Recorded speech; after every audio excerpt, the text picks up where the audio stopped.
ജയൻ എന്ന് പറഞ്ഞിട്ട് നമ്മുടെ ഒരു കമ്പനി സെക്രട്ടറി ഉണ്ടല്ലോ, അദ്ദേഹം പറഞ്ഞൊരു വാചകം എനിക്ക് ഭയങ്കരമായിട്ട് ഇഷ്ടപ്പെട്ടിട്ടുണ്ട്. അദ്ദേഹം പറയും, എഗ്രിമെന്റ് എന്ന് പറയുന്നത് ചീത്ത സമയത്തിന് വേണ്ടി നല്ല സമയത്ത് ഉണ്ടാകുന്ന രേഖയാണ് എന്ന് അദ്ദേഹം പറയും.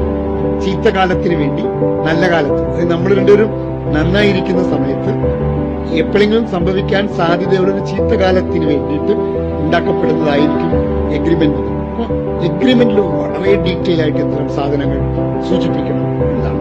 അതായത് സാമ്പത്തികം എത്ര എടുക്കും, നിങ്ങൾ സാമ്പത്തികം എത്ര എടുക്കും, നമ്മുടെ റോൾസ് ആൻഡ് റെസ്പോൺസിബിലിറ്റി, നമ്മൾ എവിടെ എത്തും.